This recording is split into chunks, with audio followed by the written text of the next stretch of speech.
Bien, vamos a saludar con Hugo Godoy. Él es estratega en comunicación política y vamos a hablar sobre un tema que muchos han pedido en este medio digital hablar. La vez anterior lanzó la carnadita nada más, Hugo, y hoy justamente vamos a conversar sobre este tema. ¿Quién fue Folke Anderson con Luis Noboa? ¿Cómo está Hugo? Gracias por acompañarnos en este día miércoles. Gracias a ustedes y a su queridísimo público por permitirme la oportunidad de revisar un poco, hacer un poco de revisionismo histórico, que en estos días es muy importante. A nosotros también nos está golpeando muchos temas del Ecuador y como conocedores de la historia del país, creo que es una responsabilidad el que nosotros saquemos información. Yo les cuento que el día de hoy, 8 de la noche, en el canal donde suelo publicar yo algunas cosas, Sorprendente Films, vamos a las 8 a publicar información que teníamos sobre el caso Restrepo. Yo conozco a don Pedro Restrepo, estaba en su domicilio, y haciendo una investigación hace tiempo atrás sobre León Febres Cordero, nosotros llegamos con un testimonio de el posible paradero de dónde está Pedro Andrés y José Restrepo. Entonces, se me fue por el trabajo, y en esta semana me llega la información del estado de salud de don Pedro, y creo que yo tengo que decirlo antes de que él tiene que saber esto, antes de que él se vaya de este mundo, ¿no? Así que a las 8 de la noche, ¿Esa publicación es el día de hoy? 8 de la noche. He decidido, conversado con mi familia, y creo que ya es tiempo de que se sepa eso. Estaremos, por supuesto, atentos. De tan importante. ¿Cómo es tu canal, Hugo? Eso es en Sorprendente Films. Ese es el canal, la cuenta de YouTube del canal de YouTube de la agencia de comunicación Sorprendente. Le pusimos, nos fuimos muy creativos en poner Sorprendente Films en YouTube, Sorprendente TikTok, Sorprendente. Entonces, bueno, eso fue hace unos años atrás. Pero esto tiene mucho que ver con León Febres Cordero también, de quien vamos a hablar en este momento, y también tiene que ver con gente cercana a él. En este caso, el comandante general Gilberto Molina, que ya está fallecido, y también Luis Robles Plaza, que fue ministro de gobierno de Febres Cordero. Y bueno, ellos fallecieron, pero su secreto no se fue con ellos. Pero lastimosamente demoró muchos años hasta que alguien como yo toma la decisión de hablar. Dicho eso, el tema de Folke Anderson es súper relevante y es muy importante. Y es muy parecido al caso de Santiago y Andrés. Es muy parecido porque los tres se fueron de este mundo muertos con un crimen impune, ¿no? Y el caso de Folke es más largo todavía porque él fallece el siglo pasado, mucho antes de la muerte de los hermanos Restrepo en el 88. Folke Anderson es un hombre sueco, nació en Suecia en 1903. Él decide en esos tiempos de la posguerra europea, yo le llamo europea, no guerra mundial, entre Imperio Británico, el austrohúngaro que se caía y los rusos que estaban en ascenso, pues muchos holandeses, muchos suecos, muchos de los países escandinavos empezaron a buscar migrar hacia América debido a la crisis, a la guerra, los vientos de guerra que se daban en aquel tiempo, y Anderson era una de esas personas. Anderson es un apellido muy común allá de donde él es, como aquí decir, no sé, Chicaiza, González, Salazar, así es Anderson. Entonces, el tema es que él viene a Ecuador debido a que un amigo de él, que era fotógrafo internacional, pues le muestra fotografías de lo que era Ecuador y sobre todo la parte del Pacífico de Esmeraldas. Quien conoce bien Esmeraldas como mi persona puede decir que es un paraíso en muchos lugares. Es hermoso Esmeraldas geográficamente. Y bueno, Anderson se enamora del lugar, ya tenía alguna experiencia y conocimiento sobre temas de exportación y de agricultura. Llega a Esmeraldas en más o menos a mediados de los 40 y se compra unas tierras y empieza el negocio agroindustrial, ¿no? Y le va recontra bien, ¿no? En ese tiempo en Ecuador no había monocultivos como existen ahora en Ecuador. Ahora Ecuador es un país monocultivista por excelencia. Esmeraldas es una de las provincias que está repleta de palma africana, por mencionar un monocultivo, esta planta, este árbol que al fin y al cabo es utilizado para aceite y que está degradando y destruyendo el suelo de Esmeraldas, ya que es una planta de origen africano y que se le utiliza como objeto industrial, ¿no? Pero la planta, todo monocultivo tiene un ciclo, y en este caso la palma llegó al suyo, y por ejemplo en ese caso la palma africana ha sido ya destruida, tiene un químico, tiene una enfermedad.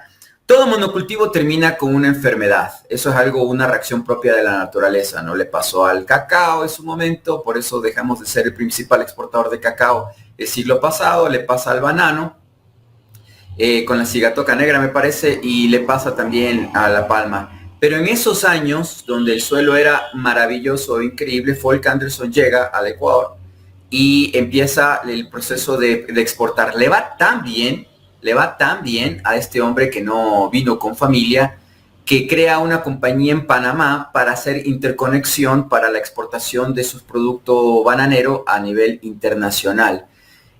Folk Anderson empieza a industrializar Esmeraldas cuando fue el único proceso real industrializador, integrador, no como el caso de la refinería de Esmeraldas, que si bien es cierto está a las afueras o a la entrada de la ciudad de Esmeraldas, vía hacia Tacames, Tonsupa después, pues allí el que ha recorrido en carretera esa área lo conoce bien. Pues a lo que voy es, el proceso de la refinería y todo lo demás no integró a la sociedad esmeraldeña como sí lo hizo Anderson, que incluso construyó escuelas, llegó hasta construir un estadio, por eso el estadio de la ciudad de Esmeraldas tiene el nombre de él, Folk Anderson. Entonces, el asunto es que llega a convertirse en un problema, en un inconveniente para las compañías exportadoras de fruta de Estados Unidos. Ustedes saben que los anglosajones tienen un problema. El problema del anglosajón común es que por cultura es monopolista. Le gusta no tener competencia, ¿no? Si ustedes ven, por si acaso, un ejemplo facilísimo para la gente más joven, si ustedes ven un capítulo de Los Simpsons, de este programa de dibujos animados sobre Bill Gates, el dueño de Microsoft, ustedes verán que Bill Gates, cuando Homero Simpson descubre un programa que podría competir contra él, llegan los matones de Bill Gates y le rompen la computadora, el teclado, y lo golpean a Homero y le quitan la conexión de internet, ¿no? Así son ellos. Esa es su cultura, esa es su naturaleza, esa es su experiencia de más de 600 años de dominio planetario. Entonces, el tema es que Folk se empieza a poner incómodo para la United Fruit Company y también para Chiquita Banana, esta compañía de origen estadounidense que ya tenía en esos tiempos tierras y dominio en Colombia. Recordemos que la United Fruit Company provoca una guerra civil en lo que llamamos Centroamérica, ¿no? Entre Nicaragua, con Sandino, en El Salvador, en Honduras, en Guatemala. Ustedes se preguntarán, ¿por qué se dan las guerras civiles? ¿Por qué se provoca la violencia exagerada que se vive en Honduras, o que hasta hace muy poco era parte de la vida cotidiana todavía, en El Salvador y Honduras, sobre todo, países que quiero mucho, pues sobre todo Honduras? Pues porque se vivió una guerra civil de más de 3 décadas. Y esa guerra civil se provoca por el desplazamiento de la población campesina, como pasó en Colombia, por el tema de las tierras que la United Fruit Company, obviamente de Estados Unidos, utilizaba y explotaba para llevar banana barata para Estados Unidos, banana, piña, etcétera, etcétera. Pero como los campesinos se arman, y en Colombia ocurre lo mismo, y hasta ahora buscan una reforma agraria que hasta ahora no se da, y ojalá que con el presidente Petro se dé, una reforma agraria que lleva, si se dan cuenta, casi un siglo de guerra y muerte, ¿no? Y en el caso de México, esa reforma agraria sí se da porque 2 revoluciones ganan. En el caso de Ecuador se da una revolución que triunfa, como ustedes saben, la de Eloy Alfaro, la de los de abajo, la de los campesinos de la costa, la revolución liberal, y esa revolución gana en Ecuador, pero en el caso de Colombia no. Pero claro, gana, pero a los pocos años la misma plutocracia mata a los revolucionarios, los persigue, compra al traicionero Plaza, que fue general de Eloy Alfaro, les comento, y nuevamente el Ecuador vuelve a las manos de la plutocracia, del poder, militares, sacerdotes católicos, curas católicos y obviamente los ricos de origen español. Entonces vuelve el Ecuador a ser miseria nuevamente, ¿no? Y todo el esfuerzo y sacrificio de los alfaristas desaparece en una hoguera, ¿no? La famosa hoguera, como le llamaron algunos escritores ecuatorianos, la hoguera infame, cuando queman el cuerpo de Oleguer Alfaro. Pero adelantándonos al tiempo, el caso de Folk Anderson fue sumamente diferente y extraño para toda América, porque fue una inversión de un europeo. Recordemos que también se da un proceso parecido con otro holandés de apellido Bakker, quien llega a Ecuador en los mismos años, pero él se mete en otro negocio, en el de los agroquímicos, y a él sí no le hacen daño porque él era importador, y Bakker es el fundador de lo que conocemos como Pronaca en el Ecuador. Un sueco y un holandés vienen a invertir y a poner su conocimiento en el Ecuador e industrializan el país en la parte agrícola. Y en el caso de Bakker, obviamente, sus descendientes todavía tienen cierto control. Conozco a Luis Bakker, su nieto, que es el presidente. Alguna vez hicimos algún trabajo para ellos, que se dedican al tema de animales, ¿no? Es algo distinto, pero más o menos las corrientes son las mismas, los años son los mismos, pero si no hubieran asesinado en Guayaquil a Anderson, posiblemente su fortuna sería quizás la más grande del Ecuador y Esmeraldas tendría otra historia, otra cara histórica, ¿no? El tema es que más o menos en los 50, entrando ya a los 60, las empresas de Folk empiezan a ser incómodas para el emporio estadounidense que controlaba, que monopolizaba el tema de la fruta. Para aquellos años ya ellos habían conseguido, me refiero a los estadounidenses a través de la Embajada de Estados Unidos en Ecuador, habían conseguido un empleado, una persona que trabajaba para ellos, cuyo nombre es Luis Novoa Naranjo. Luis Novoa Naranjo trabajaba para la Standard Fruit Company de Estados Unidos y empieza a trabajar más o menos a finales de los 40, cuando era un hombre recién entrado en los 30. Allí empieza una historia de un señor aparecido que obviamente trabajaba en la calle, hay que decirlo. Luis Novoa Naranjo crece sin su padre, él es de origen ambateño, crece sin su padre en las calles de Guayaquil. Su madre tenía 2 hermanos más, él era el mayor, y para ayudar a su madre, que había quedado viuda, su padre había sido médico, se había accidentado sobre un caballo, se había caído y se había muerto. Pues vendía de todo en la calle, como muchos niños, muchos jóvenes en Guayaquil les toca vivir, ¿no es cierto? Y en el país, en el Ecuador, ¿no? A muchos les ha tocado vivir de esa manera. Y en la suerte de los Novoa, conocen un momento de su juventud a unos empleados de la Embajada de Estados Unidos que enviaban a través del correo de Guayaquil en el centro información, obviamente la información, los telegramas, la información especial que requerían enviar. En el único lugar donde se podía enviar ese tipo de información era en los correos. Recordemos que en el edificio de los correos existía una oficina de telegramas, que son estos, antes del teléfono existía una especie de aparato, ¿no? En donde se enviaban unos teletipos, unos pequeños textos que llegaban a una fuente en otro país, en el planeta entero, ¿no? Entonces, este tipo de ejercicio lo realizaban Hugo, perdón que te interrumpa, para dejarlo claro, cuando nosotros ya entramos o entra en esta historia que nos estás contando, real por supuesto, ¿no? Para que quede claro, el nombre de Luis Novoa Naranjo, nos referimos al padre de Álvaro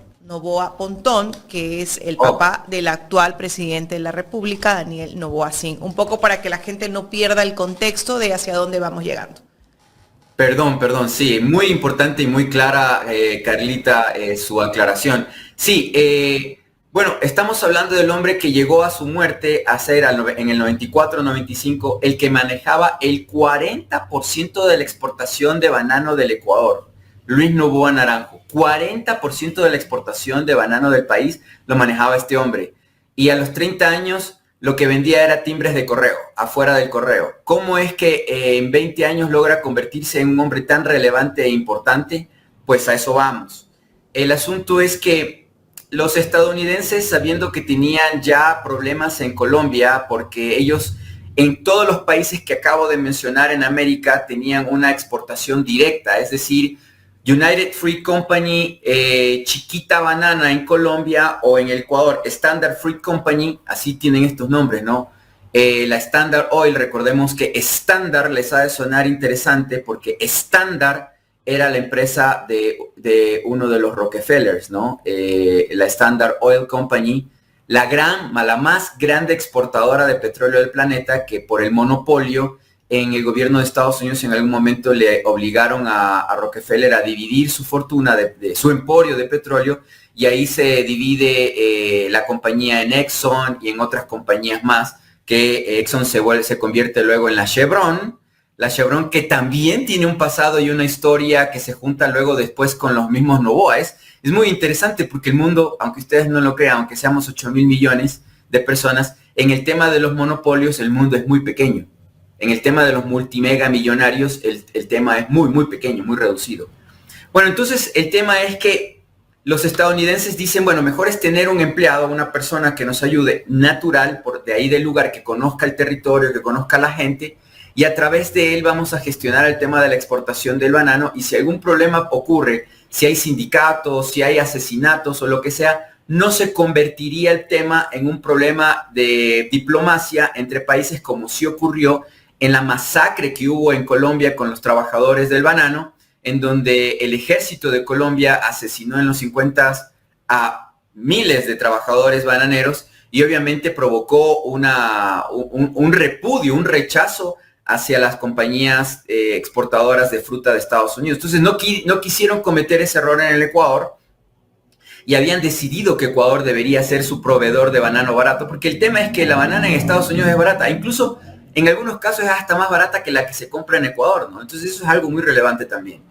Entonces el tema es que Noboa crece, se vuelve importante, crece muy rápidamente porque también le permiten con la exportación de banano, también a través de los barcos, traer productos en ese tiempo de contrabando en los barcos vacíos a Ecuador, de electrodomésticos, repuestos automotrices, etc. Y con los años, Noboa crea una estructura de gente de mucha confianza de él, entre ellos el expresidente ya fallecido León Febres Cordero, quien había estudiado su colegio y parte de su colegio en Estados Unidos y obviamente se gradúa en el Stevens Institute of Technology en New Jersey, un instituto técnico, como decir, posterior al colegio, ¿no? Tú haces esto de las carreras técnicas, pues Febres Cordero hace eso y obtiene su título, ¿no?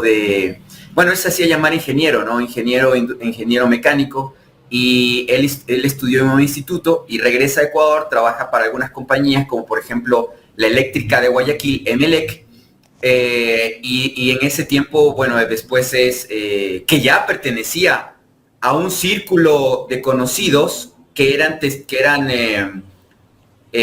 utilitarios para la Embajada de Estados Unidos, porque recordemos que Febres Cordero, cuando se gradúa en Estados Unidos, recibe varias opciones de trabajo en Estados Unidos y por alguna extraña razón, no acepta trabajar no acepta invitaciones de trabajo incluso para ser técnico en una institución tan relevante como la NASA de Estados Unidos y prefiere venir a Ecuador a trabajar en el país chiquito porque era patriota y empieza a trabajar en el Ecuador y en muy poco tiempo se asocia o trabaja como hombre de confianza para Luis Noboa. Pues con el tiempo se convierte en el que maneja sus negocios en casi todo, en la industrial molinera. Recordemos también que Noboa adquiere, también es muy interesante, algunas franquicias estadounidenses de manera muy interesante, como el caso de Quaker, ¿no? Quaker Mills, que es la famosa avena, una de las marcas que vende avena en el Ecuador y que hasta ahora la recordamos. Creo que tal vez cuando se abre la pantalla es porque algo van a decir. No, yo un poco siguiendo la historia, tu hilo conductor, ¿no? Y para ir poniendo a la gente en todo el contexto, es ahí cuando vamos viendo cómo el gobierno de Estados Unidos se va involucrando de lleno en toda la economía del país, ¿no? Y va poniendo sus tentáculos de distintas formas en distintas aristas de la economía del Ecuador. más o menos cerrando un círculo. Bueno, Carla, debo decirte que Estados Unidos tiene algo así. Ustedes tienen que entender esto. Hay un término en relaciones internacionales y geopolítica que se llama el soft power, el poder blando, ¿no? Cómo es que se invade una nación, un pueblo esclavizado para que ame al esclavizador, ¿no? Cómo es que de alguna manera hacen sentir a esa población que lo que les traen, por eso usamos camisas. Por ejemplo, la camisa que estoy usando es un invento británico, un invento inglés. Antes no se utilizaba esto, pero ¿por qué los ingleses impusieron la camisa inglesa o el traje inglés o la tela casimir inglés? Porque esa era su industria, la textil. Tenían un territorio que se llamaba India y allí producían algodón con esclavos y hacían telas y tenían que vender esas telas en el planeta. Entonces, ¿qué inventaron? La moda británica. Eso es soft power, poner sus propias modas. Si no, estaríamos utilizando otro tipo de vestimenta. Pero bueno, en el caso de Estados Unidos hay una guerra blanda contra el resto del continente. Cuando Estados Unidos se independiza del Reino Unido o de Inglaterra, desde allí existe una guerra no declarada, una guerra blanda contra el resto del continente. Esa guerra blanda se conoce como la doctrina Monroe. La doctrina Monroe es la famosa frase de América para los americanos. Pero no los americanos de todo el continente, sino para ellos que se asumen los dueños del continente, solo los estadounidenses. Por eso incluso esto es tan interesante, porque cuando tú ves a un ecuatoriano o un mexicano en Estados Unidos, te dice, estoy viviendo aquí comiendo con los americanos. Entonces, pero a ver, tú eres mexicano y eres ecuatoriano, pero ¿por qué le dices americano solo a los Estados Unidos? O en Ecuador, cuando tú vienes y una persona te dice, fui a la embajada americana a sacar la visa americana. Entonces, el poder blando lo han conseguido, porque ustedes, hasta el día de hoy, decían América solamente a los estadounidenses. ¿Y ustedes qué son? Gente que en cualquier momento, cuando ellos quieran, van a ser expulsados del continente, como los palestinos en la Palestina ocupada. Ese es el camino después, pero todavía no llegan a eso. Entonces, el asunto es, Estados Unidos siempre ha tenido un control sobre el resto del continente, sobre las rutas. Me gusta mucho lo que está haciendo Andrés, que le mando saludos, que lo conozco ya desde varios años atrás. Él es de acá de Quito, Andrés Durán. Y que él está hablando un poquito, el chochólogo, y que él habla un poco del tema del narcotráfico. Debo decirles que la DEA es la que maneja la mayoría del tráfico de drogas en el planeta. Y no le gusta la competencia, por eso caen los capos. Los capos caen porque son competencia. Folk Anderson cae asesinado, y hasta ahora no se sabe quién lo mató, en el tercer piso de su departamento en Guayaquil, en la avenida 9 de octubre, porque justamente tenía un trato distinto con las exportadoras, tenía un trato distinto con los empleados, con los obreros, pagaba bien, daba educación, pagaba el IES, pagaba la seguridad social a todos sus empleados, y él abría mercados y cobraba lo justo y decente con respecto a la caja de banano, que era algo que era subversivo para ese tiempo, para las grandes compañías bananeras. El banano realmente en Estados Unidos debería costar unas 5 o 7 veces más, porque el proceso de producción del banano es terriblemente malo.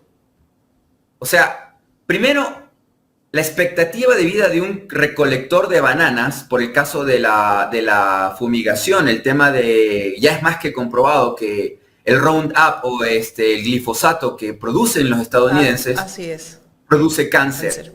Y en la provincia del Oro y alrededores, también los ríos, hay demasiadas personas con malformación, enanismo, cáncer y todo lo que tú quieras, porque esa población ha consumido ese producto químico que es más soluble que la sal o el azúcar en el agua. O sea, el glifosato está creado para disolverse en el agua muy fácilmente su molécula se queda con el agua. Y ese químico baja al suelo, a las zonas freáticas, o sea, al fondo del agua profunda, y eso luego llega a los ríos y todo lo demás. O sea, lo que han hecho los estadounidenses con el banano, que es una planta de origen asiático, ni el banano ni el verde que comemos en el tigrillo y todo lo demás son de origen ecuatoriano, americano. Esas plantas fueron traídas por los estadounidenses porque querían esa fruta por sus nutrientes, por su producción, por su capacidad nutritiva. Eso fue una ingeniería social de los estadounidenses de producir todos estos sembríos a nivel América, sobre todo en la línea ecuatorial, porque todo esto se produce a nivel de la línea Ecuador. Me refiero al planeta. Porque el banano y el plátano en Asia solamente se da en la misma línea Ecuador, en lo que es Asia y África. Entonces tenían que conseguir territorios que estén cercanos a la línea Ecuador para poder sembrar banano de buena calidad. Entonces es hasta Ecuador, por eso no van a Perú, es hasta Ecuador, y desde Ecuador hasta lo que es el sur de Guatemala. Entonces, por eso es que tenemos todo este tema de las bananeras. Hasta Costa Rica tiene banano, etcétera, etcétera, ¿no? Y producciones que son nativas, porque hay que decir una cosa, el cacao sí es propio de Ecuador. De hecho, en los primeros indicios de consumo de cacao están en la selva ecuatoriana. Pero ahora tienes cacao en África, porque los mismos europeos hicieron la misma estrategia. Yo quiero, para cerrar este tema, un poquito para que entiendan por qué Guillermo Lasso, cuando llega a la presidencia, dice: el futuro de Ecuador es la agroindustria, es la agricultura. Falso, falsísimo, y les voy a decir por qué. Yo tuve la oportunidad, el saqueo y la esclavitud de la mayoría de ecuatorianos, sí. He tenido la oportunidad de estar en la Feria de Chocolate en París, el Salón du Chocolat, por mi trabajo y por mi vida experiencia. Allí tuve la oportunidad, en alguna oportunidad también, de saludar al dueño de Pacari, con quien conversábamos allí. En la feria, un pequeñísimo stand de un ecuatoriano allí vendiendo el chocolate que más fama y fortuna ha tenido hasta estos últimos años. Y que lo que voy a decir es respecto al cacao y el café en Colombia. Ocurre que los europeos, cuando se dan los temas sindicales en América y el Ecuador y otros agricultores exigen un precio justo para la venta del producto, de la materia prima, ¿qué hacen los europeos? Financian golpes de Estado, guerrillas, grupos armados que provocan guerra civil en el Congo, en Zaire, en Libia, en Mali. Mali es el principal país productor de cacao del planeta. ¿Cómo? Con mano de obra gratuita, esclavizada, niños, niñas y mujeres que con fusil, con AK-47 en la nuca, les hacen recoger cacao. Para que Nestlé, yo en el Salón del Chocolate, el primer piso y el segundo piso, lo más poderoso del planeta, Nestlé, Milka, Ferrero, todas las empresas europeas que no siembran una mata de cacao, que no consumen agua, que no contaminan nada. Europa no siembra una sola mata de cacao. ¿Cuál es uno de los principales productos de exportación de Alemania, de Bélgica, que tanto ama Rafael Correa? Dice que es maravillosa Bélgica, pero no lo es. Sus tratos internacionales son inhumanos e injustos, por eso son ricos. O el de Francia, o el de Italia. Ninguno de esos países produce cacao, pero dentro de sus líneas de exportación, sus mejores productos son chocolate. Y ustedes comen chocolate en Navidad, les regalan un Ferrero o les regalan algo, una cajita de bombones que vale unos 20 o 30 dólares. ¿Cómo se produce eso? Con sacrificio de vidas humanas en esclavitud. Y eso se dio en el Ecuador. Por eso decía Guillermo Lasso, el tema de el futuro del Ecuador es la agroindustria. Y eso es totalmente falso. Porque todo el más de siglo de agroindustria en el Ecuador ha sido un monopolio de esclavitud, de miseria, de pobreza, que hasta ahora la provincia de Los Ríos, la provincia del Oro, por mencionar dos provincias que han sacado banano durante décadas, se están quedando sin agua, y eso es algo que nadie dice, porque dicen que el banano va a ser eterno. No. Mi familia, yo desciendo de bananeros. Por eso en parte les comento que esto yo lo sé. Mi abuelo tuvo deforestado el campo. Mi abuelo tuvo haciendas de banano y de cacao en el Oro. Mi padre las vendió en su momento, mi padre que no me crió, porque no le gustaba ese trabajo duro. Pero en todo caso, aunque trabajo duro es ir en tu gran camioneta y ver que todo esté bien, que la caja se vende y punto, ¿no? Y tú sigues en tu casa, en tus carros y en tu vida. Pero le molestaba ir al campo con los campesinos. Entonces, el asunto es, este ha sido en la historia de la producción de banano una imposición de Estados Unidos. Allí tienen estos testaferrismos y allí viene, tú bien dices, Jaime, el tema de la deforestación campesina. Bueno, el tema es que Ecuador ya tenía campesinos en las tierras, primero nativos, ¿no? Originarios, ¿no? Los que son la población que vino a ser erradicada, brutalmente asesinada y violada por parte de europeos. De allí vienen esos mismos europeos que vinieron a saquear y todo lo demás, crean las repúblicas en su guerra por allí entre masones, en sus crisis y sus problemas entre ellos, mantuanos y todo lo demás, crean estos países, se pelean entre ellos, entre venezolanos crean 3 países, en la traición a Bolívar, Ecuador, Colombia, Venezuela. Ya desde que crea Flores y amiguitos este país, Ecuador, ya le van sacrificando y sacando algunas exigencias para existir como república fueron, por ejemplo, la deuda que Ecuador, cuando nace como país o como república en ese siglo, finales del siglo XIX, inicios del siglo XX, estamos hablando de la era de las repúblicas. Ahora estamos hablando de otra etapa de la humanidad, que es la de las naciones. Entonces, en esas épocas de republicanismo, Ecuador nace y surge ya con deuda externa. Ya estaba endeudado el país. ¿Y a quiénes? A los británicos y a los estadounidenses. Entonces, siempre ha existido esta condición. Tú me dices, esto por el preámbulo que preguntabas tú, Carla, sobre si es que lo que estoy mencionando empezó más o menos entre los 50 y 60, que Estados Unidos mete las garras. No. Siempre este territorio ha sido controlado y dominado por ellos. Todo el tiempo. Siempre. La única oportunidad que yo veo en la historia en que se da un proceso de rebeldía es con Carlos Julio Arosemena, que era parte de esa misma plutocracia de los ricachones de la costa, que sabía todo. Se les revela y los gringos le dicen a los militares: hazle un golpe de estado. Y al periódico de localidad, Guayaquil, El Universo de los Pérez, Rendón, o en Quito de otra familia, de las del comercio, le dicen los gringos: tienes que hablar mal de Arosemena, tienes que decir que es un borracho, que es mujeriego, que anda con mujeres contratadas, por el respeto que merecen esas mujeres contratadas, lo digo así, y se genera este cuento chino de que a Carlos Julio Arosemena era un borracho o todo. No, el tipo era muy inteligente y muy capaz y muy educado.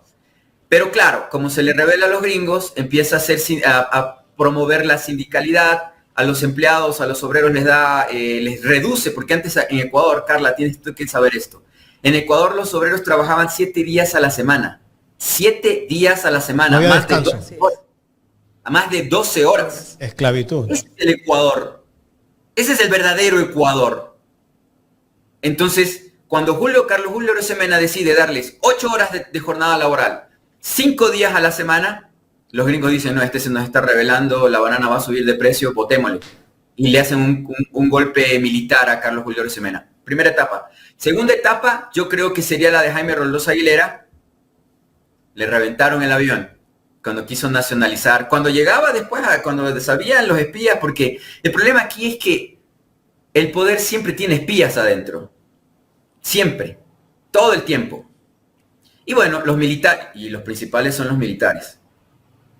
Y eso no lo pensó bien personajes como Roldós. Entonces, Roldós iba a firmar el decreto para la nacionalización de los hidrocarburos. Recordemos que Roldós llega al poder cuando se vivía una oleada de revolución y de nacionalismos en América, caso de la Revolución Cubana, caso de Allende en Chile, en donde uno de sus grandes detractores, para frenar a Roldós, los estadounidenses y este señor Noboa financian la creación de un partido, el Partido Social Cristiano, y meten como principal, como asambleísta nacional, estoy con la asamblea, como principal diputado nacional, a León Febres Cordero para golpear. ¿En qué año fue eso? Para imponerle a Roldós. Recordemos que Roldós llega al poder en el 80, cuando llega al Ecuador a la democracia, luego que esa dictadura que se le impone a Carlos Julio Arosemena gobierna y domina 30 años. ¿Por qué Noboa Naranjo me refiero, se hace multimillonario durante la dictadura militar? Porque fue perfecto. Los gringos, para no tener intermediarios civiles, estos políticos que quieren derechos humanos y tanta cosa, militares, toda América. Y algunos que eran parte de la embajada de Estados Unidos de confianza se hacen multimillonarios. Les digo 3 apellidos. En el caso de Ecuador es Noboa. En el caso de Argentina es Macri, multimillonario en la sangrienta y sanguinaria dictadura de la Argentina, que todos ya sabemos de aquello. Y en el caso de Chile es Piñera. Y se ven los mismos fenómenos en los tres países, de que estas familias, cuando ven que la democracia los va alejando del control total del Estado, se meten en política. Y a sus príncipes los meten de candidatos. Macri fue presidente hace muy poco en Argentina. En Chile Piñera fue presidente 2 veces para detener estas revoluciones sociales de derechos. ¿Y cuál es el temor? Pagar lo justo y necesario a los empleados, darles seguridad social. Es que hay que entender que nosotros en América tenemos prácticamente, desde México hasta la Patagonia, cerca de 200 años del pensamiento de que la esclavitud ya no existe. Pero hay familias que se hicieron ricas y poderosas allende de los mares con esclavitud. Y esto de la esclavitud es de milenios. Grecia, Roma, etcétera, es antiguo. Vean que Estados Unidos, aún en pleno siglo XX, todavía existían esclavos. Hasta los años 60 en el sur de Estados Unidos existía esclavitud. ¿Y por qué razón Estados Unidos fue expulsando a México de las tierras que eran más del 60% de México ahora es Estados Unidos? ¿Por qué los votó el destino manifiesto de los Estados Unidos? Expulsa a México. Porque México, años antes, con las revoluciones, le da libertad a los negros. Le da libertad. 100 años antes de que los anglosajones aceptaran darle libertad a los negros en Estados Unidos. Y aquí en América, lastimosamente, y hay que decirlo frontal y realmente, hasta ahora, una de los pueblos y de las nacionalidades más segregados, más excluidos, son los negros. Hasta el punto de que todavía la gran delincuencia que tenemos en el Ecuador es por esa población negra que ha sido explotada y que ha sido desarraigada de cualquier derecho hasta ahora. Y el delincuente de piel oscura, de piel negra, está ahí en la calle por un fenómeno social. Pero el blanco siempre creyó y pensó que, yo crecí con el pensamiento de que no había que emplear negros porque ellos están pensando que robaron. Así me enseñaron mis padres. Nos hacen... Y mis abuelos. Claro. Hugo, volviendo al tema Luis Noboa Naranjo, ¿no? Antes de ser bananero, ¿quién era Luis Noboa? ¿Cómo llegó a obtener tanto dinero dentro del sector bananero? Bueno, la mayoría de la riqueza de Noboa fue más el contrabando en sí.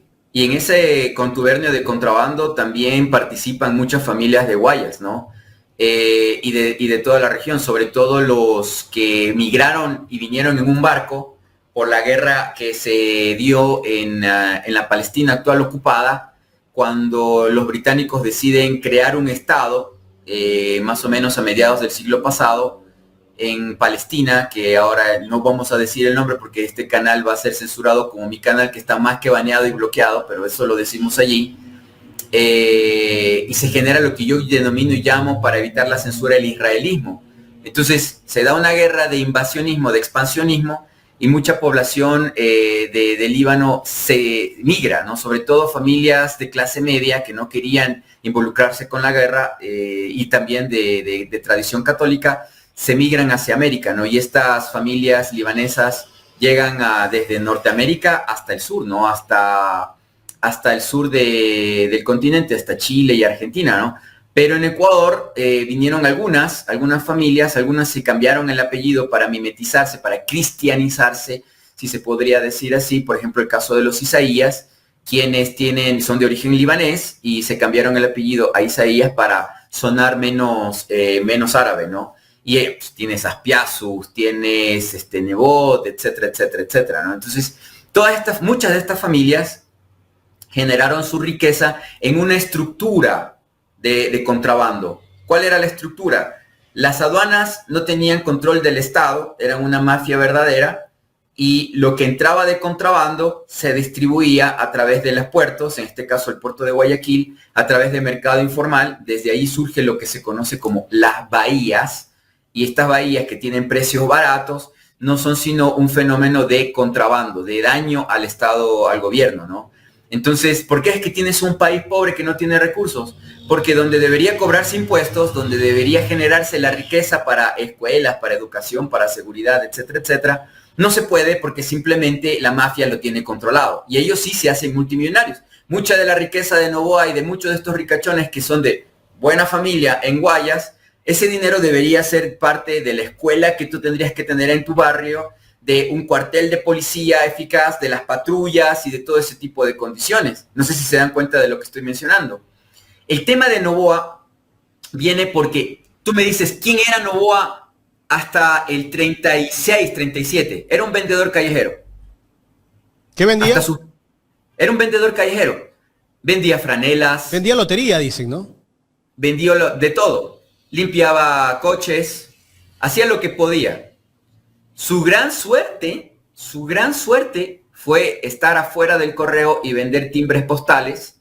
Y escribía las cartas. Mira, Noboa llegó hasta quinto, sexto grado. No sé qué tan bueno haya sido para escribir cartas. De acuerdo a la historia que leí en algún momento, dicen que él hacía las cartas a las personas que vivían en la sierra, ¿no? Y él les escribía y les cobraba también, ¿no? Ojalá haya tenido ese criterio, pero yo te digo, de las biografías tanto de Febres Cordero como de Noboa, pagadas, muchas de esas historias son ficción, son novelas, son formas de arreglar y de adornar la verdad. O sea, no era así. Y te estoy hablando de gente que estuvo muy cercana a esta gente, que ha hablado conmigo y me ha contado estas experiencias y estas historias antes de irse de este mundo porque les dolía ya la conciencia. O sea, hay mucha gente que se ha ido de este mundo haciendo mucho daño, te digo, mi querido Jaime, y no ha habido justicia para mucha gente, para miles. Ecuador es una historia de injusticia, es la verdad, y por eso seguimos como estamos. Entonces, el asunto es, y esto también en El Salvador, esto también en Colombia, yo lo puedo entender. En todos los países. ¿Por qué? Porque, como te acabo de mencionar, hemos sido dominados y controlados por verdaderas mafias, ¿no? Transnacionales. Entonces, cuando Noboa es contratado para ser empleado de esta empresa que te acabo de mencionar, la Standard Fruit Company, y en ninguna biografía te va a decir... ¿Y cuál era el cargo de Noboa ahí? Mensajero, pasante. Pero la idea de ellos, de los estadounidenses, era convertirlo a Noboa en el representante legal de la empresa en Ecuador para que ellos le compren el banano o la fruta a Noboa y deslindarse de cualquier responsabilidad ulterior de lo que Noboa sí hizo. Porque obviamente en el tema del monopolio tú tienes que tener toda la cadena de producción, toda. Y en el caso del banano, eso significa la tierra donde vas a sembrar, los empleados como tus esclavos, o sea, la región, y también el tema de la empacada, tenían cartonera, el tema del puerto, manejaban los puertos, controlaban ellos el tema portuario, y como controlaban ellos el tema portuario, los gringos, entonces para Noboa era recontra fácil, o sea, hasta el más justo, dice el dicho de nuestro pueblo, el más justo en arca abierta peca. Entonces, al ver que tenía toda esa libertad y que era hombre de confianza, mientras llegaba la banana y la fruta a Estados Unidos, en el precio que ellos querían, Noboa podía hacer lo que le diera la gana. Y eso fue lo que hizo Noboa.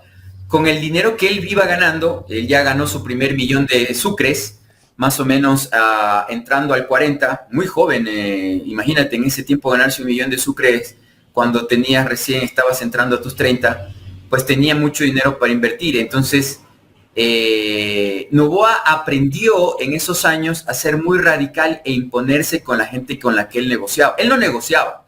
Él es como Donald Trump. Si han leído, tal vez les recomiendo leer el libro de Donald Trump sobre negociación.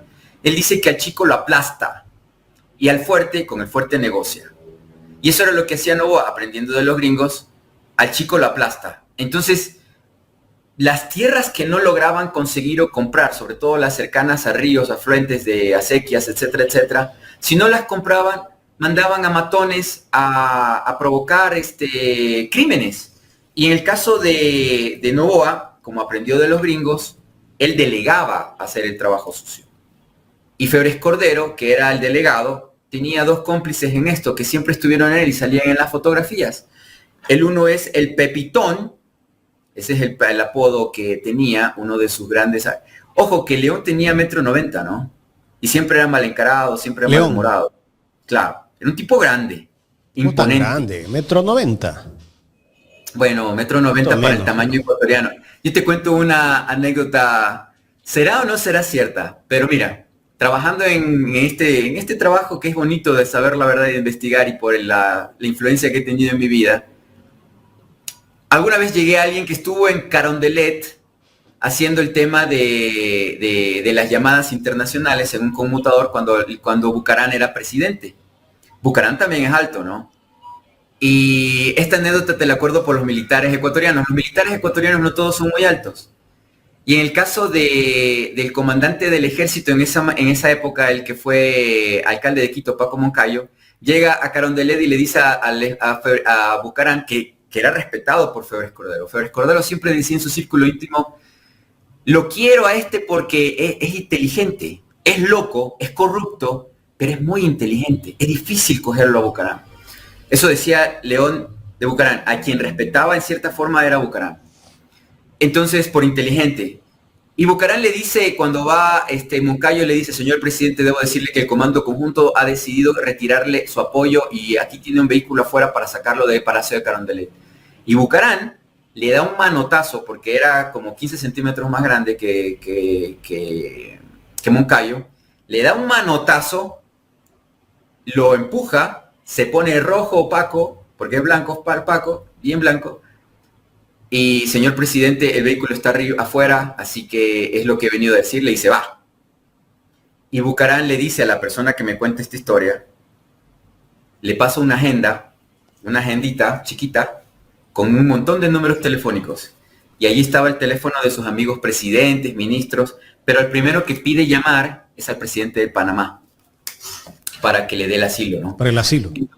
Entonces, claro, y de ahí decide irse a Guayaquil, porque él sabía que quien lo estaba sacando de la presidencia, y mira que el mundo es chico, era Febres Cordero. De la presidencia era Febres Cordero. Y aquí una cosa interesante, anécdota y análisis. Quien sacaba presidentes era Febres Cordero, era realmente el hombre poderoso en el Ecuador, porque eso heredó de Novoa. Luego de que Novoa muere, quien se queda manejando el poder de todo esto, mafia, todo lo que tú quieras, era Febres Cordero. Febres Cordero sacó a Maguat. Febres Cordero obviamente sacó a Bucarán, y obviamente sacó a Gutiérrez, por cambiarle los jueces. Porque quien gobernaba y controlaba las cortes, y de eso es lo que voy a hablar sobre el tema Restrepo también. ¿Por qué los Restrepo no se supo nunca nada? Porque León controlaba todo. León controlaba absolutamente todo, y todo se manejaba por compadrazgos.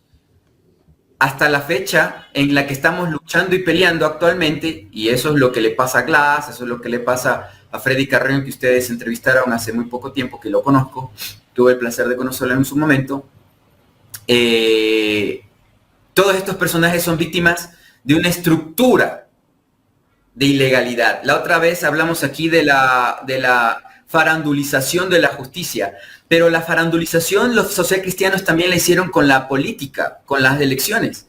La alcaldía de Guayaquil estaba repleta, en las alcaldías tanto de León como de Nebot, de presentadoras de programa de concursos, como una señora Nicolai de un programa de concursos, Polo Vaquerizo, también de otro programa de concursos. La pantalla chica estaba ahí. Yo no digo que esté mal que alguien que haya hecho carrera haciendo, por lo menos que sea reportero, que sea analista, que sepa algo del país. Un presentador de farándula y todo lo demás, siendo apoyado por un partido que se dice respetable y de la gente de bien de Guayaquil, metes pura farándula. Ahora tienes una vicepresidenciable en ese partido que le gustaban mucho las after parties en Guayaquil, y no voy a hablar más. Hasta ahí me quedo.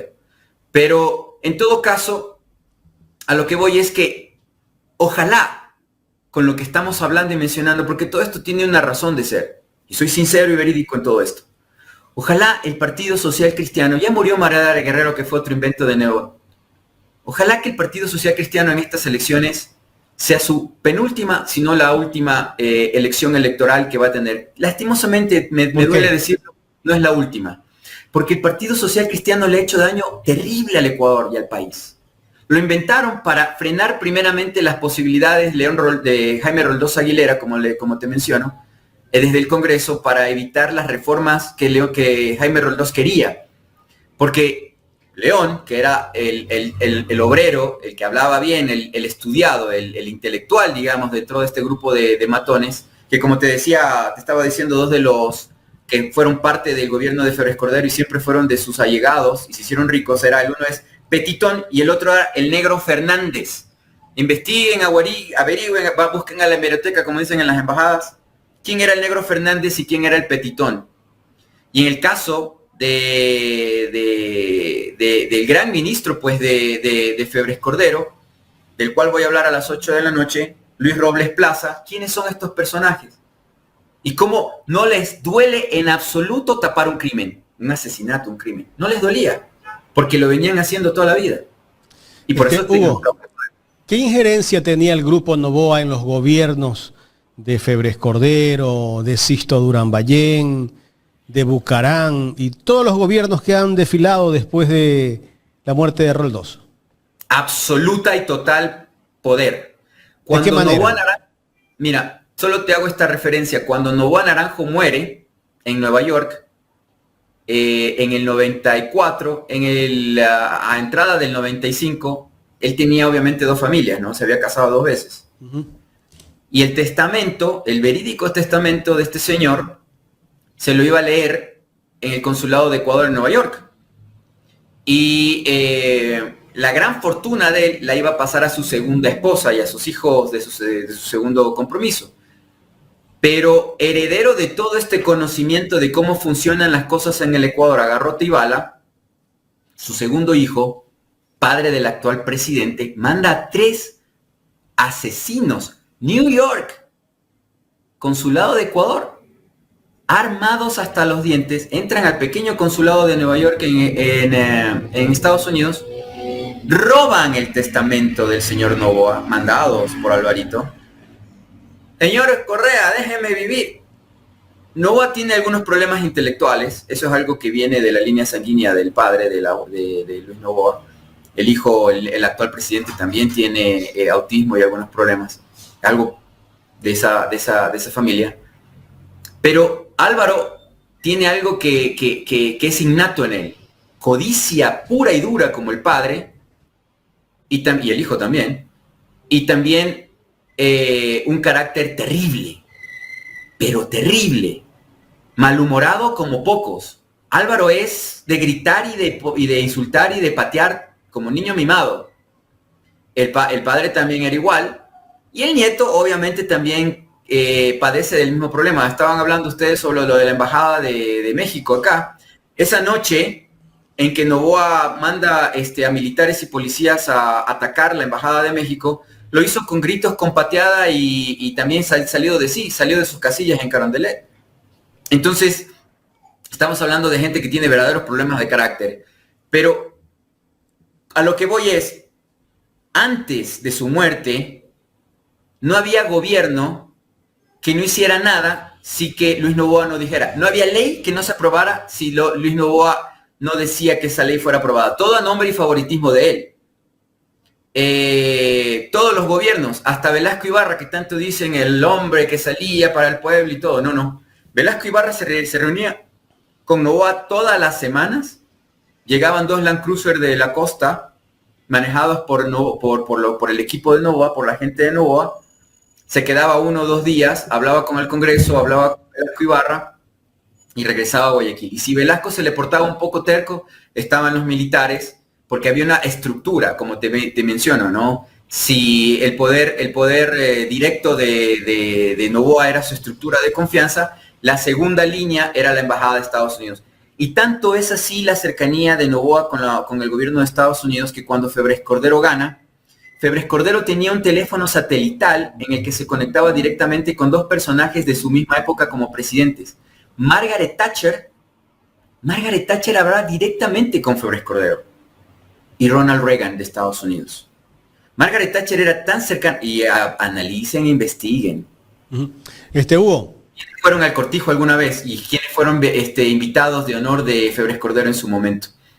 Hugo, permíteme saludar a la gente que está conectada y los que están aportando a esta hora al canal de Ecuador en directo. Un abrazo para toda esa inmensa audiencia. Efraín Minarcaja, gracias por el aporte. Omar Moreno también hizo un aporte. Saludos, amigos. Ahí le envío a Carlita para una guatita del abogado Bucarán, que Bucarán vende guatita, no sabía eso yo. Bueno, Nubia Enríquez también nos hizo un aporte muy interesante. Saludos, Ecuador en directo. Jorge Untuña, buen programa, saludos desde Madrid. John Zurita, Hugo, gracias por compartir tus investigaciones históricas y científicas que revelan la verdad contada. Omar Novoa también hizo un aporte. Gracias, Omar, por el aporte. Bueno, gracias a toda la audiencia. No se olviden de poner los likes, suscribirse al canal también. Den los likes, es importante para que este contenido pueda llegar a más personas. Bien, Hugo, me estaba preguntando el arquitecto Octavio Villacreces, que está viendo este programa. Un saludo para el arquitecto Octavio Villacreces. Me dice, ¿cómo muere Folke Anderson y de quién se sospecha que lo mandó a asesinar? Gracias al arquitecto. ¿Cómo es que se llamaba? Octavio Villacreces. Octavio Villacreces, gracias por la pregunta. Folke Anderson tenía un pequeño inconveniente y ahí habría que estudiarse un poco el perfil psicológico de él, ¿no? Él no tenía esposa, no tenía hijos. Su círculo cercano era por lo tanto muy limitado, muy pequeño. Solo tenía una hermana que vivía en su país de origen, en Suecia, pero ella no vivía aquí, o sea, no tenían mucho contacto, mucho arraigo. Parece ser que Folke realmente hizo su vida como él quiso, a su manera, aquí en Ecuador, sobre todo en Esmeraldas. Pero obviamente como tenía necesidad de tener contacto y trabajo con el puerto de Guayaquil, porque el puerto de Guayaquil es de donde salían sus exportaciones al mundo, decidió comprar un departamento para los periodos que pasaba él en Guayaquil, en el tema de aduanas, etcétera, etcétera, exportación, barcos, etcétera. Pasaba jornadas en Guayaquil y no hubo una investigación policial de aquel entonces sobre si tenía o no amenazas de muerte, si tenía algún tipo de problema. No tenía socios, por cierto. Si había algún inconveniente con algún negocio que había realizado, etcétera, etcétera. De lo que sabemos, Folke era muy querido y apreciado por la gente en Esmeraldas. De hecho, nunca tuvo rebelión. Sus negocios nunca tuvo el problema que han tenido las haciendas de los Novoa y de otros grandes terratenientes del Ecuador. O sea, nunca tuvo un levantamiento. Por eso, en los libros de historia del Ecuador, aunque borraron el nombre de Folke Anderson, porque de eso no te quieren hablar en ninguna parte, ni ningún medio de comunicación del país te habla de Folke Anderson de alguna forma o de alguna manera. Esto es para darse ustedes cuenta de quién controla los medios de comunicación, sobre todo los de ese tiempo. Ahora se revelan cosas porque, por ejemplo, Ecuador en directo es un medio independiente que busca hacer esto, investigación, periodismo, educar al público, a la gente, ¿no? Darle información, liberarlos. Eso no existía en otro momento. En otro momento los medios de comunicación al final eran un medio de poder y manipulación. Podríamos llamarlos como medios de manipulación.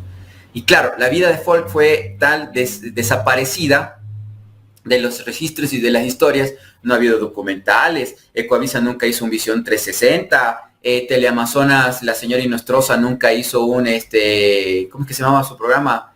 360 grados, o como se haya llamado. Nunca hicieron absolutamente nada sobre la vida de él. Al momento de su asesinato, que aparece por vecinos, comentan y dicen que había un olor, o sea, olía a putrefacción, a cadáver. Es que la policía ingresa al departamento de él y lo encuentra en el suelo con un tiro disparado en la cabeza.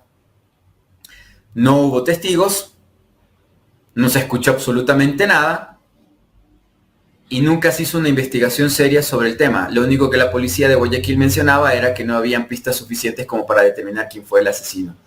Lo que sí podemos decir, y esto ya es estratégico en el análisis, es, como dicen en inglés y en China, follow the money, ¿no? Sigue el dinero y sabrás quién se benefició, y el beneficiario potencialmente es el principal autor intelectual del crimen. Ni bien muere Folke Anderson en los 60, las haciendas fueron saqueadas, se utilizó la estrategia famosa de la invasión, esto es algo bien interesante de lo cual deberíamos hablar en alguna otra transmisión, cómo es que se produce este fenómeno de las invasiones en el Ecuador. Porque hay dos tipos de invasión, la orgánica y la estructurada, la orgánica, la inorgánica. La que orgánica en el sentido de que la gente por necesidad de tierras va a un lugar, se asienta ahí y lucha por ese territorio. Por necesidad, de manera no organizada, propia, popular. La no orgánica es que hay un poder de arriba que coordina a esta gente, que les paga a esta gente para ir a invadir un territorio de forma agresiva, ya bien armados y bien organizados. Entonces, y se imponen, ¿no? Y esto es algo que en la época de los Noboa, de manera interesante, no existen las coincidencias, se empieza a dar en el Ecuador como un fenómeno. Y enemigo de Noboa, que se le metía en el camino y que tuviera tierras o que tuviera un negocio industrial, al otro día le empezaban a invadir las tierras. Si no, hablemos también de otra familia Noboa, que no es de estos Noboa, sino Noboa Bejarano, los famosos Noboas que tuvieron hasta un presidente. Ellos se dicen, nosotros sí somos los finos Noboa, no esos Noboa. Eso dicen ellos, ¿no? Y no sé qué tan fino sea un expresidente que regaló el tema del oleoducto de crudos pesados, que se metió en contubernio, en mafia, en corrupción, y que destruyó y que le robó al pueblo ecuatoriano por mucho, ¿no? Vicepresidente de un pillo de larga data como Yamil Noboa, más que pillo, una ficha útil para todos estos poderosos, ¿no?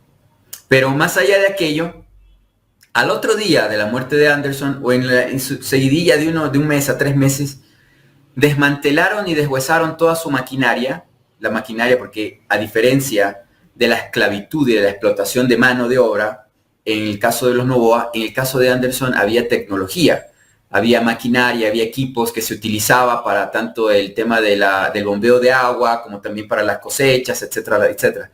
Toda esa maquinaria la deshuesaron. Y no es un proceso de años, no. De la noche a la mañana, la maquinaria desaparece. Como les decía, las plantaciones erradicadas y también se induce a que se invadan esas tierras. Y así sucesivamente, todo lo que había sido la industria y la vida de Folk Anderson desaparece.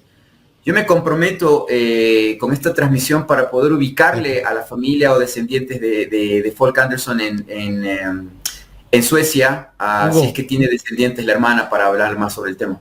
¿Quién gobernaba el país en esa época? En la época del asesinato de Anderson había dictadura. Después vino Velasco, ¿no? No, después de la dictadura. Sí, bueno, idas y venidas, pero pues ya había estado la Velasco. Democracia. Velasco ya había sido anteriormente, claro, Velasco había ido y venido. Recuerda que a Velasco le hicieron 3 golpes de Estado, ¿no? Los militares. Entonces, claro, prácticamente Velasco no gobernó nunca, ¿no? Siempre fueron los militares. Entonces, siempre lo sacaban. ¿Qué se estudiaban? O sea, para ser militar en el Ecuador, desde siempre tenías que graduarte con los gringos. Si no existía Panamá, los enviabas por barco hasta West Point en Estados Unidos, y en West Point ahí los graduabas y les decías al gobierno de Ecuador, de Perú, de Colombia, de Venezuela, él ya puede ascender a general, porque tiene nuestra venia. Entonces, ese es el pequeño problema. O sea, nunca hemos tenido militares autónomos, de mente y de balas. Entonces, y los grandes asesinos que hemos tenido en el Ecuador vienen del cuerpo militar. Sí. Si no, pregúntenle quién. ¿Por qué razón a Hurtado? Nunca supimos quién mató a Hurtado. Bueno, dicen que fueron unos tales y cuales que de la noche a la mañana aparecieron muertos. Pero realmente no fueron ellos. Jaime Hurtado, me dice. Jaime Hurtado, exactamente. Entonces, el tema es, el caso de Folk Anderson, obviamente todo nos determina que quien se benefició de su muerte fue Luis Noboa Naranjo. Se benefició, porque para aquel entonces el mayor exportador de banano del país era Folk Anderson. El mayor exportador. Y Anderson no tenía guardaespaldas en esa época, no había eso, ¿no? No, porque como lastimosamente decimos vulgarmente, era un país de paz, era un país más, claro, era diferente Ecuador en cierta manera. Pero además de eso, mira, aquí hay que decir una cosa que es real nuevamente de los militares. ¿Cuáles fueron las condiciones de su muerte? O sea, que apareció golpeado. Como te digo, con un disparo en la cabeza. Un disparo. En la parte de la nuca, y estaba tirado en el suelo en un charco de sangre. Ya tenía 2 o 3 días de muerto en su departamento. No fue por robarle tampoco, ¿no? No le robaron absolutamente nada. Nada de nada. No hubo forcejeo ni nada por el estilo. Te voy a hacer una historia relevante. Mira, en Ecuador, así tú tengas escoltas, puede pasar algo. Cualquier cosa. Villavicencio andaba con 15 escoltas, creo, o 10. Gracias Jaime. Qué mejor ejemplo. Yo te iba a decir de Sixto Durán Ballén que una vez cuando se portó un poco altanero con León, en la base aérea de Guayaquil, en un momento saliendo de una reunión, Sixto se dio cuenta de que no tenía escoltas, no tenía guardia, no tenía nada. No tenía nada. Y León le dice, como alcalde de Guayaquil, tranquilo, aquí están mis muchachos. Que ellos te escolten, para decirle, yo mando. Hasta tu escolta recibe mis órdenes. Que tengo en mis manos. Sixto había sido del Partido Social Cristiano, se inició en política allí. Claro. Eran de la misma cancha, de los niñitos aniñados. Y Sixto nació en Estados Unidos, Sixto era gringo. Entonces, para que te des cuenta, ¿no? Y lo mismo le pasó a Borja. Borja al mes dejó de ser presidente porque le hicieron una jugarreta. Si algún día quieres hablar de la historia de cómo es que Borja... Vamos a hablar más adelante. ¿Cómo es que a Borja lo agarra Febres Cordero al mes de presidente? Hugo, ya en la recta final de este diálogo que ha estado muy interesante. A propósito, la gente está muy activa en el chat de YouTube y está felicitándote por tu buen análisis de historia que has tenido el día de hoy aquí en Ecuador en directo. Ya yéndonos a la actualidad de la política, el presidente Daniel Noboa hace poco dijo que él se ha sacado del aire trabajando para tener lo que tiene. Esta historia que nos cuenta Noboa, el presidente de la República, ¿es creíble? Mira, cuando el abuelo muere, su fortuna estaba evaluada en más de 2.000 millones de dólares. 2.000. Cuando se da la pelea entre los hermanos, entre los grupos, a la legítima heredera por el testamento, a la segunda esposa de Noboa, le dejan con casi nada. Y quien se queda con la mayoría de la fortuna es el padre de Daniel, Álvaro. E incluso le quita parte de la herencia a su hermana y hermanos, a Isabel, y se crean dos bandos. Bueno, ya habían bandos antes, ¿no? De hecho, el mismo Álvaro se había peleado con el padre un tiempo atrás porque no lo podía controlar el padre al hijo. No lo podía controlar. Y hacían lo que les daba la gana. Entonces, Álvaro se queda con más de 1.500 millones de dólares de herencia, y a lo largo de los años, y yo que he crecido en ese círculo, te puedo decir que cada nieto recibió una herencia, un fideicomiso, para la época en que llegaban a ser mayores de edad, y seguramente Daniel, su fideicomiso cuando cumplió los 18 o 20 años para ir a la universidad, habrá sido superior a los 2 o 3 millones de dólares. Solo de inicio, por haber nacido Noboa. Eso también pasa con los Isaías y otras familias. Tengo algunas preguntas que no sé si me las puedas contestar en función del tiempo, por eso tan interesante. Primero, sabemos que la pelea por la herencia del Emporio Noboa fue una de las más millonarias a nivel mundial, ¿no? Fue incluso pues súper sonado. Al final, ¿quién salió victorioso? 2. ¿Cuál fue la pelea central que tuvo León Febres Cordero con Luis Noboa Naranjo? Porque ellos terminaron totalmente distanciados. Y 3, en base a tu historia, ¿realmente seguimos influenciados o manejados por los Estados Unidos? Vamos de atrás para adelante. A ver, hace poco hablaba con alguien de inteligencia y de seguridad de Estados Unidos. Esto es chistoso porque creo que soy una buena persona y soy amigable y hablo y doy confianza, entonces ellos también, aún sabiendo que ahora soy más mediático y puedo decir lo que conversamos en privado con ciertas personas. Y quiero decirte una cosa, antes de que continúes, gracias a toda la audiencia, les ha gustado muchísimo, muchísimo tu intervención y cómo estás haciendo todos estos relatos. Quisiera leer todos los mensajes, pero por tiempo no puedo. Ok, a lo que te decía, con alguien de seguridad que trabajaba en Manabí, en épocas de la base de Manta, estadounidense, les dolió y les dolió muchísimo que sacaran la base de Manta. Y creo yo que durante cierto periodo de tiempo Ecuador fue independiente y autónomo. 5 o 6 años. ¿El periodo de Rafael Correa, lo podemos decir así? ¿Sí? ¿Ese o no? Tan autónomo que varios países de América que están en guerra y en lucha de independencia con Estados Unidos, porque esta es una independencia que no se está logrando fácil. Veamos el ejemplo de Venezuela, de la que hemos hablado aquí. Deciden en Quito poner la UNASUR, la Unión de Países de Sudamérica, que era la idea básica y central.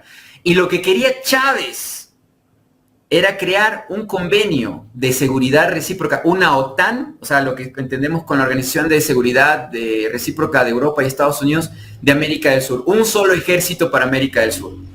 Cuando estaban por firmar ese documento, a Chávez por casualidades, porque no existen las coincidencias, le dio cáncer, se murió.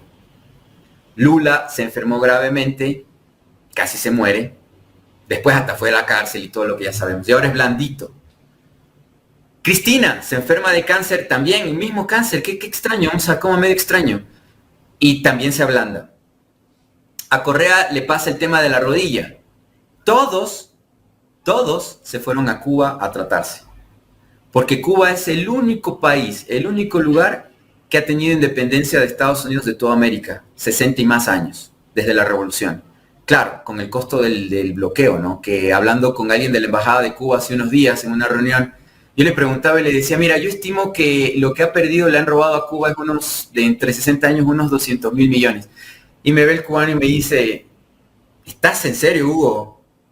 Más de 2.000 millones.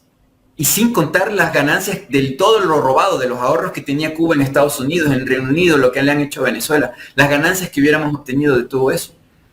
Pero bueno, la única etapa de independencia fue esa.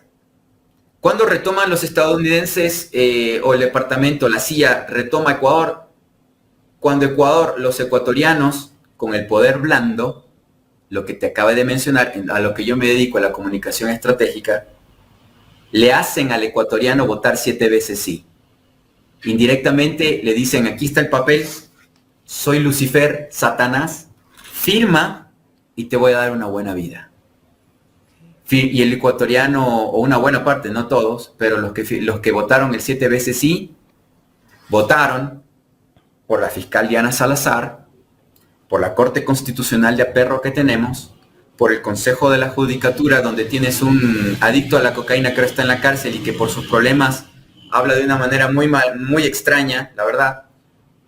A Celi, también otro adicto a una droga que no podía dejar y que ahora no está en la periferia. Y a Celi se les escapa por una extraña razón. ¿Cómo son las coincidencias de la vida? Los del ICE, los de migración, que estaban en el aeropuerto de Miami, cuando llega el sobrino con $200.000 de Celi, de los tantos viajes que habían hecho, estos policías no estaban enterados de que esos eran VIP y de que esos no tenía que tocárseles. Pues un par de policías hicieron el show. Déjeme ver las maletas, ese está nervioso, algo pasa ahí. Uy, hay dinero. Rápidamente llamar a las autoridades, se los mete presos porque fueron infragantis con el delito, etcétera, etcétera. Y eso se expande. Y ya el escándalo obligó a que Salazar hiciera una investigación, un proceso se diera y que Celi fuera a la cárcel. Creo que Celi ahorita está en prisión domiciliaria. Por los gringos. Así es. Pero eso no fue porque el gobierno, es que se les escapa. Porque a veces ocurre, ¿no? Como el caso de Pablo Escobar. Pablo Escobar trabajaba para la DEA. O sea, ellos financiaban el tema de los paramilitares en Colombia y en Nicaragua con el tema de la cocaína. ¿Y qué ocurre? Que quien llevaba los aviones, un estadounidense, a la Florida con la cocaína, en algún momento cometió un error y lo meten preso porque estaba borracho y todo lo demás, y con droga y con dinero, y de repente una policía local hace el boom y después llega la CIA, llegan los federales y dicen, cállate, no, es que él es nuestro. Y se armó todo el asunto y de ahí surge el tema de Pablo Escobar y el tema de los Irán Contra y en esa época Reagan, nuevamente, estas épocas fueron las épocas de gran boom. ¿Por qué ya no se generan tantos multimillonarios de la noche a la mañana en América como en esas épocas? Por todos estos grandes negocios que los estadounidenses inventaron con testaferros, ¿no? Y vivimos esa crisis hasta ahora. Te respondo la pregunta, ¿Ecuador está libre de la influencia de Estados Unidos? En absoluto. Hay una lista, una agenda, nombres que le llega a la embajada y ellos deciden cuáles van a ser los generales del ejército y de la policía. Ellos deciden, esto de los narcos generales son ellos los que ponen a los narcos generales. Ellos deciden quién es general y quién no. Eso le mandan al presidente de turno y el presidente de turno dice, bueno, perfecto, entonces él sí va a ser general y tal y cual. La segunda pregunta que me hiciste es, perdóname, yendo de atrás para adelante, era... Se me fue. ¿Cuál fue la razón o la causa específica por la que terminaron separados Luis Noboa Naranjo y León Febres Cordero, ¿no? Bueno, el asunto es que el Emporio Noboa era tan poderoso y tan fuerte que empieza a chocar con el emporio creciente y naciente de León Febres Cordero. León Febres Cordero murió muy millonario también, por cierto. Nadie habla de ese tema, pero es una realidad. ¿Y es verdad que le robó a Luis Noboa? Porque se escucha ahí en la historia, dice, no es que le robó. No. Igual, León hizo tan rico a Noboa, León hizo tan porque para la compra de maquinarias, para la creación de la industrial molinera, para la creación del imperio zafrero de azúcar y todo lo demás, detrás de todo eso estaba León Febres Cordero, administrador, comprador de las máquinas, instalador de toda la logística, porque era ingeniero mecánico. Entonces él hizo todos esos trabajos y en otras industrias adicionales, Febres Cordero estuvo detrás de todo ello. Y cuando Febres Cordero fue puesto como diputado por la plata de Noboa y etcétera, Febres Cordero movió los hilos políticos y judiciales para que Noboa sea siempre impune e inmune, ¿no? Y pudiera triunfar. No hubo una real bronca o pelea dentro de ese dueto de personajes. Más bien, cuando muere Luis Noboa, León trata y procura de que se cumpla el testamento del viejo. ¿Y cuál era el cumplimiento del testamento? De que algunos de los familiares que estaban en el testamento recibieran lo que recibían. Pero también aquí hay un problema. León se alía, hace un bando dentro de los Noboa. El bando de Isabel Noboa, que en ese tiempo era casada con Isidro Romero, Omar Quintana, que después se hace del bando de Roldó, de Bucarán y de Álvaro Noboa, porque eran dos bandos. O sea, veamos los cabecillas. Omar Quintana era del PRE, ¿no? Omar Quintana, cuñado de Alvarito. Yerno de Luis Noboa. Yerno de Luis Noboa, aficionado a muchachitos de 15 años. Porque hay que decir las cosas como son. Porque aquí nunca se ha dicho, y perdón que me enoje con todo lo que estoy diciendo en este momento. Por alguna razón se murieron suicidadas las 3 hijas adoptadas de Quintana. En el Guayas ha habido una mafia podrida y puerca, multimillonaria, que ha hecho demasiado daño a niñas y a niños del Ecuador por décadas. Décadas. Y que lo digan también los muchachitos que jugaban en el Club Sport Emelec, que Omar Quintana tenía control de eso. Nunca se dijo nada. Nunca los del Universo salieron a decir la verdad. ¡Jamás! Y soy el único ecuatoriano, casi medio ecuatoriano, que tiene que decir todas estas cosas como 30 o 40 años después. Y gracias a Ecuador en Directo por lo que me están permitiendo decir. Porque está aquí. Aquí adentro. Y qué pena que sea el único ecuatoriano. Porque yo no soy guayaquileño. Yo viví en Guayaquil en mi niñez una parte. Y nos fuimos de Guayaquil por la violencia de Guayaquil. En el comienzo de los 90. Pero sí conocí toda esa clase de gente. Por el círculo social. Como lo dije alguna vez aquí, incluso en algún momento, cuando era niño, llegué, o sea, mi familia era amiga del dueño del Banco de Guayaquil. Y de otros. Y de hoteles y de cosas. Pero los anteriores dueños, tal vez, o los actuales. Del Banco de Guayaquil sigue siendo el mismo dueño. No, pues eso antes, tengo entendido que antes eran los Durán Ballén. Danilo sigue siendo Danilo. No, mucho antes de los Carrera, los Lazo. Antes eran los Durán Ballén, me parece, ¿no? ¿Qué te refieres al poder de Guayaquil? Del Banco Guayaquil. Del Banco Guayaquil. Oh, del Banco de Guayaquil. Bueno, el Banco de Guayaquil era una caja de ahorros que es comprada por el padre de Danilo, que era juez de la Corte Provincial del Guayas. ¿Cómo un juez tiene dinero para comprarse una caja de ahorros y después lo vuelve un banco nacional? Nuevamente, para poder ser libres como ecuatorianas y ecuatorianos, y la provincia del Guayas sobre todo, para poder tener libertad tenemos que hablar de historia, y de historia reciente, y de nombres y de apellidos, porque todas estas familias ricas son mafia pura y dura. Y ya es tiempo Ya es tiempo de que se dé justicia, pero lastimosamente, como siempre toman las cortes, las fiscalías, etcétera, etcétera, nunca hay el revisionismo histórico adecuado. Al menos estos personajes que ya están fallecidos, en su gran mayoría, al menos ahora podemos hablar un poquito de ello, ¿no? Obviamente que lo que estamos mencionando y diciendo le duele y le afecta a alguna gente, y yo espero que también a sus descendencias, para también hacer un limpiado de moral, de paz y de tranquilidad, no persigan, ya no busquen, ya no vengan, ya no nos impidan decir las cosas como son. Porque antes, quien hablaba de estas cosas amanecía en una zanja muerto, ¿no? Como el caso de Pancho Jaime en su momento en Guayaquil, cuando empezó a hablar de León Febres Cordero y de los crímenes por el tema de las salitreras, de la sal, de los asesinatos que causaron los Novoa a los campesinos y todo lo demás. ¿Qué pasó con Pancho Jaime en el 88, 89? Muerto. ¿Quién lo mató? Hasta ahora no se lo dice. Nunca investigaron esa muerte, ¿eh? Escuché que le habían hecho comer el periódico o las revistas en algún momento. Lo interesante de los crímenes de Febres Cordero es que las personas morían torturadas primero, ¿no? Qué terrible. Terrible. Ese era su... O sea, es que él era el patrón del mal. León era el patrón del mal, y como un patrón del mal, ¿qué hace la mafia cuando tiene que escarmentar a sus rivales o a quienes se les rebelan? Demostrarle al resto de los rebeldes que eso es lo que les va a pasar a ellos. Exacto. Hugo, queremos agradecerte tu intervención y de una vez... comprometerte para el próximo miércoles. Sí, sobre todo porque sabemos y gracias por hacerlo pues público en este espacio informativo, que hoy en el canal Sorprendente Films, creo que estoy bien, sí.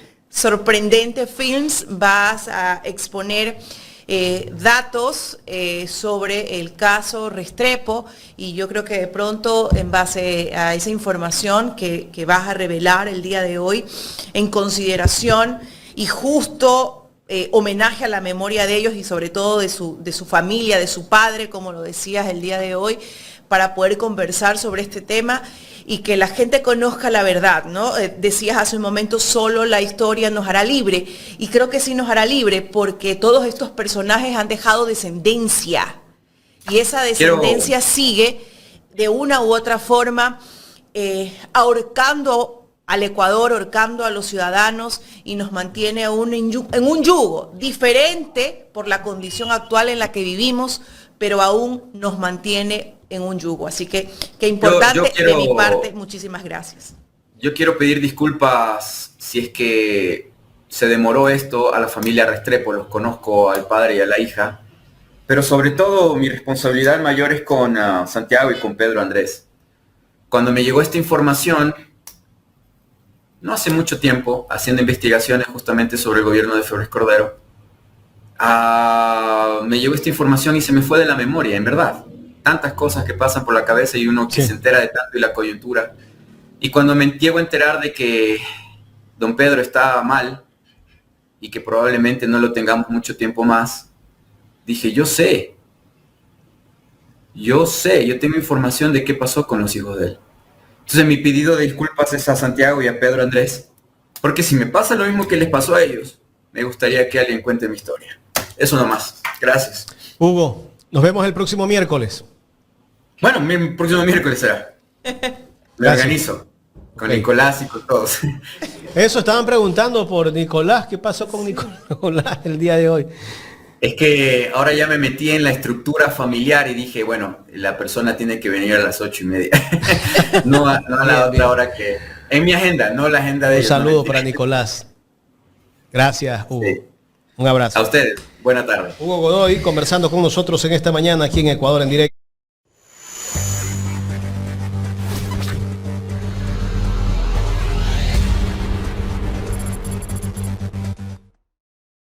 En tus vacaciones, descubre el estado de New York, la belleza de su capital Albany, el increíble lago Ontario en Rochester, las impresionantes cataratas del Niágara, pasea por Long Island, sus faros, playas y paseo en Gabarra sobre el océano Atlántico. Descubre la belleza de las montañas nevadas y practica esquí. Compra en los mejores outlets. Disfruta de la arquitectura hindú más grande de América. Reserva tu hospedaje y transporte desde y hacia el aeropuerto John F. Kennedy al 64 69 86 27 95. Aceptamos PayPal.